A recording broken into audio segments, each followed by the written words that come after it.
आइए मित्रों, हमारे YouTube चैनल स्वाध्याय में आपका हार्दिक स्वागत अभिनंदन।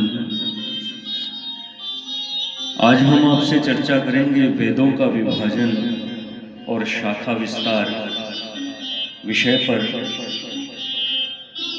अगर आपने हमारे चैनल को लाइक और सब्सक्राइब नहीं किया है तो आपसे निवेदन है, कृपया चैनल को लाइक और सब्सक्राइब अवश्य करें। आधुनिक विचारधारा के अनुसार चारों वेदों की शब्द राशि के वर्गीकरण में 3 दृष्टियां पाई जाती हैं: याज्ञिक दृष्टि, प्रायोगिक दृष्टि और साहित्यिक दृष्टि। याज्ञिक दृष्टि, इसके अनुसार वेदोक्त यज्ञों का अनुष्ठान ही वेद के शब्द का मुख्य उपयोग माना गया है। सृष्टि के आरंभ से ही इसके करने में साधारणतया मंत्रोच्चारण की शैली, मंत्राक्षर एवं कर्म विधि में विविधता चली आई है। इस विविधता के कारण ही वेदों का शाखा विस्तार हुआ है। प्रत्येक वेद की अनेक शाखाएं बताई गई है। ऋग्वेद की 21 शाखाएं, यजुर्वेद की 101 शाखाएं, सामवेद की 1000 शाखाएं और अथर्ववेद की 9 शाखाएं। इस प्रकार कुल 1131 शाखाएं हैं। इस संख्या का उल्लेख महर्षि पतंजलि ने अपने महाभाष्य में भी किया है। अन्य वेदों की अपेक्षा ऋग्वेद में मंत्र संख्या अधिक है, फिर भी इसका शाखा विस्तार यजुर्वेद और सामवेद की अपेक्षा कम है। इसका कारण है कि ऋग्वेद में देवताओं के मंत्रों का भंडार है। स्तुति वाक्यों की अपेक्षा कर्म प्रयोग की शैली में भिन्नता होना स्वाभाविक है।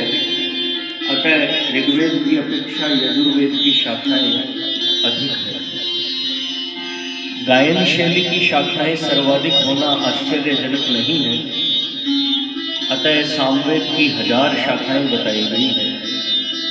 फलतः कोई भी वेद शाखा विस्तार के कारण एक दूसरे से उपयोगिता, श्रद्धा एवं महत्व में न्यूनाधिक नहीं है। चारों का महत्व समान है। 1131 शाखाओं में से वर्तमान में केवल 12 शाखाएं ही मूल ग्रंथों के रूप में उपलब्ध हैं। ऋग्वेद की 21 शाखाओं में से केवल 2 शाखाओं के ही ग्रंथ प्राप्त है: शाकल शाखा, शांखायन शाखा। यजुर्वेद में कृष्ण यजुर्वेद की 86 शाखाओं में से केवल 4 शाखाओं के ग्रंथ ही प्राप्त है: तैत्तिरीय शाखा, मैत्रायणीय शाखा, कठ शाखा और कपिष्ठल शाखा। शुक्ल यजुर्वेद की 15 शाखाओं में से केवल 2 शाखाओं के ही ग्रंथ प्राप्त हैं: माध्यन्दिनीय शाखा, ताण्व शाखा। सामवेद की 1000 शाखाओं में से केवल 2 शाखाओं के ही ग्रंथ प्राप्त हैं: कोथुम शाखा, जैमिनी शाखा। अथर्ववेद की 9 शाखाओं में से केवल 2 शाखाओं के ही ग्रंथ प्राप्त हैं: शौनक शाखा, पैप्लाद शाखा। 12 शाखाओं में से केवल 6 शाखाओं की अध्ययन शैली प्राप्त है। ऋग्वेद में केवल शाकल शाखा, यजुर्वेद कृष्ण में केवल तैत्तिरीय शाखा और यजुर्वेद शुक्ल में केवल माध्यन्दिनीय शाखा और ताण्व शाखा। सामवेद में केवल कोथुम शाखा, अथर्ववेद में केवल शौनक शाखा। यह कहना भी अनुयुक्त अनुपयुक्त नहीं होगा कि अन्य शाखाओं के कुछ और भी ग्रंथ उपलब्ध हैं, किंतु उनसे उस शाखा का पूरा परिचय नहीं मिल सकता एवं बहुत सी शाखाओं के तो नाम भी उपलब्ध नहीं है। प्रायोगिक दृष्टि, इसके अनुसार प्रत्येक शाखा के दो भाग बताए गए हैं, एक मंत्र भाग और दूसरा ब्राह्मण भाग। मंत्र भाग उस शब्द राशि को कहते हैं जो यज्ञ में साक्षात रूप से प्रयोग में आती है। ब्राह्मण शब्द से उस शब्द राशि का संकेत है जिसमें विधि, आज्ञाबोधक, कथा, आख्यायिका एवं स्तुति द्वारा यज्ञ कराने की प्रवृत्ति उत्पन्न करा है।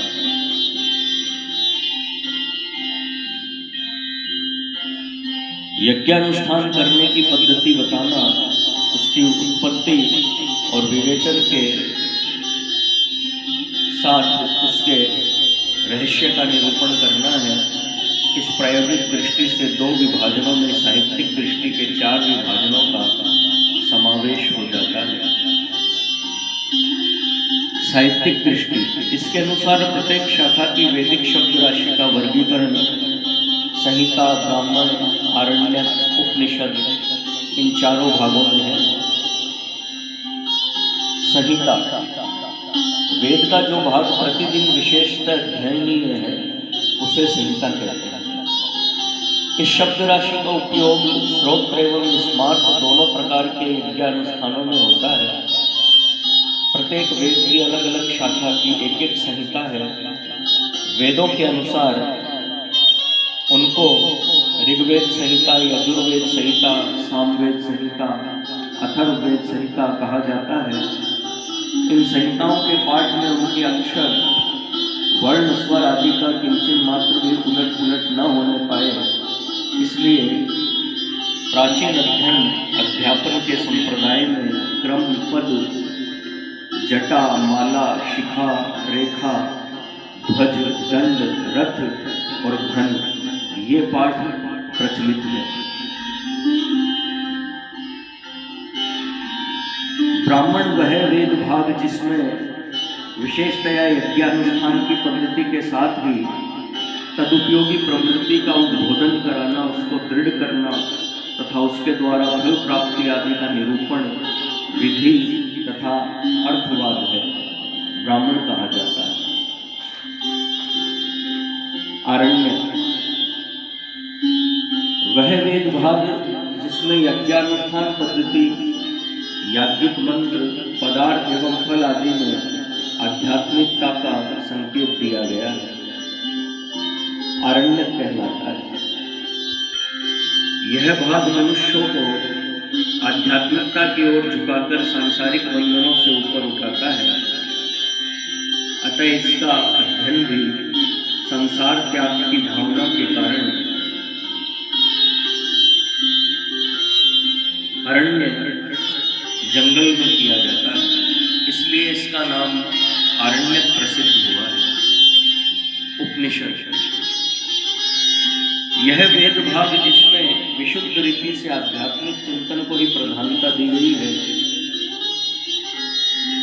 और फल संबंधी दृढ़ानुराग को शिथिल करना सुझाया गया है, उपनिषद कहलाता है।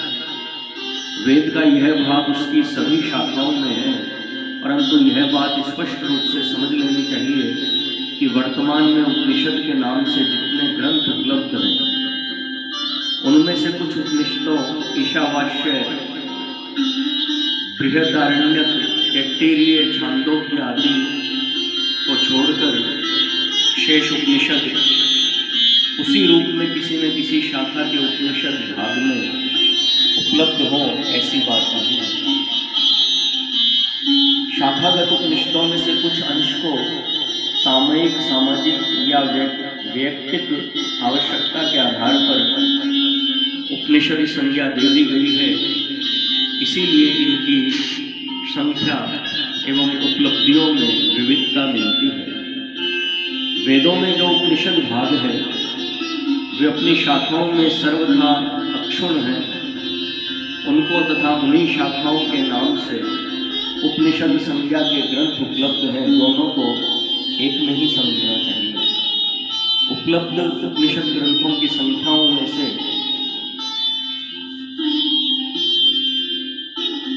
ईशादी 10 उपनिषद तो सर्वमान्य है, इनके अतिरिक्त 5 और उपनिषद श्वेताश्वतरादि, जिन पर आचार्यों की टीका तथा प्रमाण आदि मिलते हैं, सर्वसम्मत कहे जाते हैं। इन 15 के अतिरिक्त जो उपनिषद उपलब्ध है, उनकी शब्दगत ओजस्विता, प्रतिपादन शैली आदि की विभिन्नता होने पर भी यह अवश्य कहा जा सकता है कि इनका प्रतिपादन ब्रह्म या आत्म तत्व निश्चय पूर्वक अपौरुषे नित्य स्वतः प्रमाण वेद नामक शब्द राशि से संबंध है। धन्यवाद। अगर आपने हमारे चैनल को लाइक और सब्सक्राइब नहीं किया है तो आपसे निवेदन है, कृपया चैनल को